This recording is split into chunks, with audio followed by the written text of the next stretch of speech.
किसी भी तरह की जो ये हिंसा धर्म के नाम पर विशेषकर हिंसा और ये सारी चीजें हो रही हैं, ये सब नहीं होनी चाहिए। हमारे देश में धर्म के नाम पे खूब कत्लेआम होता है। हमारे देश में धर्म के नाम पर, सांप्रदायिकता के नाम पर दंगे कराए जाते हैं। दिल्ली का दंगा जो अपने आप में उदाहरण है, और गुजरात का दंगा तो कोई भूला ही नहीं, दुनिया नहीं भूल सकती है। मोदी जी के बड़े बड़े भाषण देने से और वो जो है रोज दिन में 4 बार वो सूट बदलने से, या वो 10 लाख वाला जो सूट है वो भी पकड़ा गया, जो अहमदाबाद जो वेंटिलेटर घोटाला है, जो नाम लिखा था ना मोदी का, नरेंद्र मोदी सूट पे नाम लिखा था, वो उसी कंपनी का है, ज्योति वाले का, जिसका जो है वो वेंटिलेटर अहमदाबाद में पकड़ा गया, जो केवल सांस लेने की एक मशीन है, वेंटिलेटर के नाम पे कुछ नहीं है, जो घोटाला हुआ। गाल बजाना कहना ये बड़ा आसान है। ऐसी वो इनका वो रामदेव था ना, वो भी कहता था देसी देसी देसी। अबे गाय का मूत्र पी के जो ठीक हो लेता ना, जब ठीक होने की आई, तो जब हार्ट की बीमारी हुई तो यूं कि भैया वहां चलो एम्स में, और वो विदेशी गाड़ियों में घूमता है। ये सब कहने की बातें हैं। इस देश की जनता को मूर्ख बना, हिंदू मुस्लिम के नाम पे जो नंगा नाच इस सरकार ने कर रखा है, इस सरकार से जुड़े हुए संगठनों ने कर सकता, इसे उपलब्धि मानोगे? मॉब लिंचिंग इसी सरकार के जमाने में उपलब्धि मानोगे इसे? कितने निर्दोष लोग मारे गए, चाहे अखलाक हो, चाहे पहलू खान हो, चाहे अकबर खान। 3C कोई कार्रवाई नहीं करेंगे। 3C का मतलब CBI नंबर 1, नंबर 2 CVC और नंबर 3 CAG, यानी जितने भी ये इन्वेस्टिगेटिंग एजेंसी है तुम्हारे खिलाफ करेंगे, कुछ नहीं करेंगे। इसका मतलब यह है लुटेरों को आपने खुली छूट दे दी। आर्थिक स्थिति पूरी तरह से बैठ चुकी, बर्बाद होगी। सारे जो अर्थशास्त्री हैं वो सब कह रहे हैं, और दुनिया में धीरे धीरे आपकी जो वो है इसकी इकोनॉमी के विषय में जो सारी वो है सब नीचे आती चली जा रही। GDP का भट्टा बैठा दिया, और अब तो एक आंकड़ा आया है, रिजर्व बैंक ने कहा है अभी थोड़ी दिन पहले, 4-5 दिन पहले, कि माइनस में जाएगा। तो तुम्हारा रिजर्व बैंक कह रहा, और तुमने सब कुछ बर्बाद कर दिया। बैंकिंग प्रणाली तुमने पूरी तरह से बर्बाद कर दी। और क्या तुम इसे उपलब्धि कहोगे? बैंक में कोई फ्रॉड होता है, वो फ्रॉड बैंक के अधिकारियों कर्मचारियों के मिले बिना संभव नहीं है। किसी भी डिपार्टमेंट में कोई बेईमानी, कोई गड़बड़ी, कोई भ्रष्टाचार होता है, डिपार्टमेंट के लोगों के मिले बिना संभव नहीं है। और डिपार्टमेंट के लोग होंगे, सरकार के आदमी होंगे, और जो उससे जो फायदा लेने वाले हैं वो लोग होंगे। ये 3-4 लोग उसमें शामिल होंगे। तो तुमने बर्बाद कर दिया। अभी वित्त मंत्री का भाषण था, और वित्त मंत्री क्या कहना है? वित्त मंत्री तो वही कहेगी जो प्रधानमंत्री कहेंगे, गृह मंत्री कहेंगे। वित्त मंत्री ने बैंक के अधिकारियों के साथ मीटिंग करके कहा है कि तुमको जिसको जितना जो लोन देना है दो, तुम्हारे खिलाफ 3C कोई कार्रवाई नहीं करेंगे। 3C का मतलब CBI नंबर 1, नंबर 2 CVC और नंबर 3 CAG, यानी जितने भी ये इन्वेस्टिगेटिंग एजेंसी है तुम्हारे खिलाफ करेंगे, कुछ नहीं करेंगे। इसका मतलब यह है लुटेरों को आपने खुली छूट दे दी। जो बैंक के कर्मचारी हैं उनकी मिलीभगत के बिना तो होगा नहीं। जब उन्हें हो दिया कि भाई कार्रवाई तो कुछ होनी नहीं है, तुम जो अगर गलत भी लोन दे दोगे, यूं कहो कि पैसा डूब जाएगा। यही सब चीजें हैं कि पैसा भी अगर डूब जाएगा तो डूब जाए, तुम्हारे खिलाफ कोई कार्रवाई नहीं हो, तो फिर बैंक वालों को क्या दिक्कत है? और फिर वो कैसे होगा? इसमें जो होगा वो इस तरह से होगा कि नकली पेपर लाए जाएंगे, क्योंकि अब कार्रवाई तो होनी नहीं है। ना CBI करे, ना CVC, ना जो वो इकोनॉमिक जो ऑफेंडर जो वो है, वो डिपार्टमेंट ED जो है, ED भी नहीं करेगा, एनफोर्समेंट डिपार्टमेंट कोई कार्रवाई नहीं करेगा। तो फिर क्या जरूरत है? तो नकली कागज बनाए जाएंगे, नकली लोग आएंगे, फर्जी लोग, और नकली लोगों को लोन दिया जाएगा, और उसके बाद बैंक का भट्टा बैठा दिया जाएगा। कहानी खत्म। वैसे भी जो 27 बैंक से उनसे कर आके 12 बैंक हो गए। उसके बाद में 12 बैंक से अब जो ये 4 बैंक की बात हो रही है, और इन 4 बैंकों को आने वाले समय में सबको मालूम है कि विदेशी बैंकों के हाथों में बेचा जाएगा।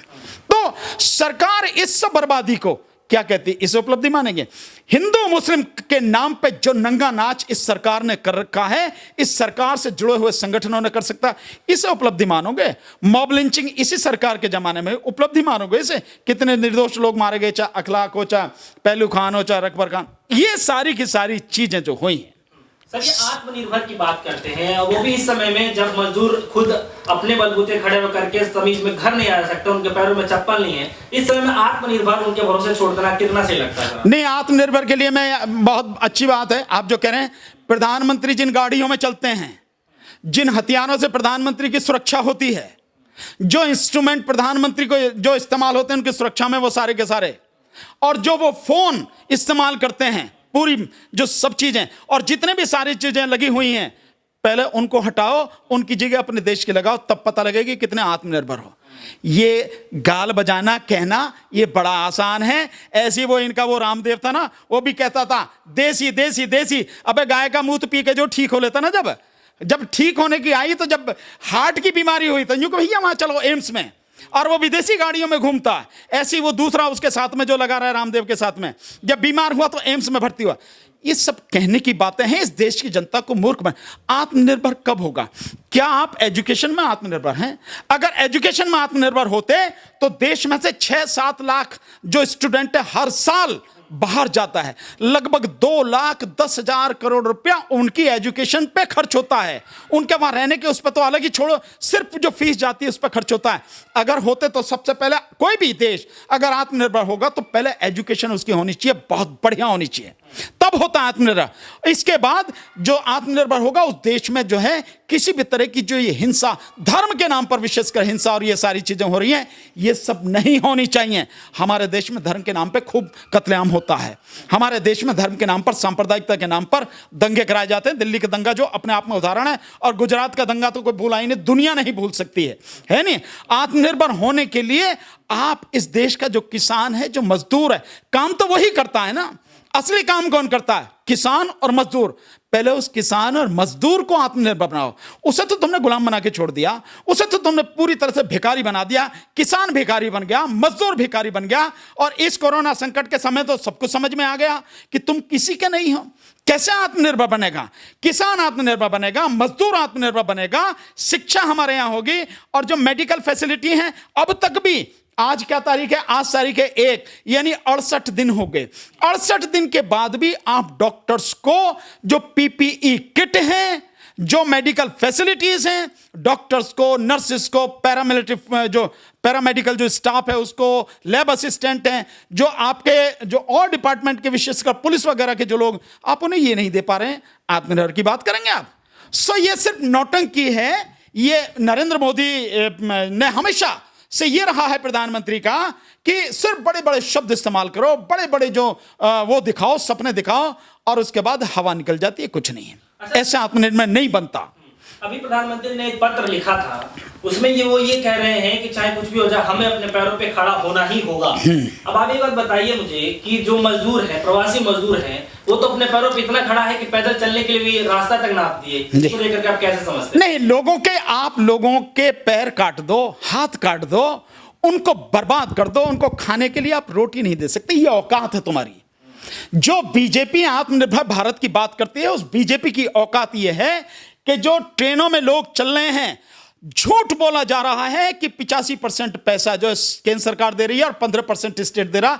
हकीकत यह है कोई नहीं दे रहा, और सिर्फ मजदूर ही उस पैसे को वहन कर रहे हैं, और डूब के मर जाना चाहिए। मैं ये शब्द इस्तेमाल कर रहा हूं कि आत्मनिर्भर बनने से पहले इस सरकार को डूब के मर जाना चाहिए। इस सरकार ने तो कुछ नहीं किया, लेकिन इस देश के जो लोग हैं, जो भले लोग हैं, जो मानवता जिनमें कूट कूट कर भरी हुई है, जो परोपकारी लोग हैं, उन लोगों ने लाखों करोड़ों लोगों को खाना खिलाया, और लाखों लोगों को वो घर भिजवा रहे हैं। एक नहीं कितने इनाम हैं, सबके सामने आ रहे हैं। तो ये सरकार आत्मनिर्भरता की बात करिए। लोगों को आप मार दो, सड़क पर मरने के लिए छोड़ दो, आप बीमारी में मरने के लिए छोड़ दो, एजुकेशन उन्हें दो नहीं, आप हिंसा, आप धर्म के नाम पे लगातार करते रहो। ऐसे आत्मनिर्भर बनेगा?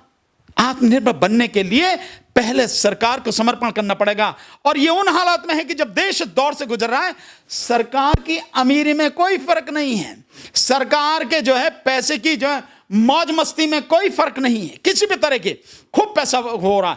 अभी एक रिपोर्ट शायद सीएजी की रिपोर्ट आई है कि सीएजी ने कहा कि 11 जो विभाग हैं सरकार के, उनका खर्चा बढ़ गया।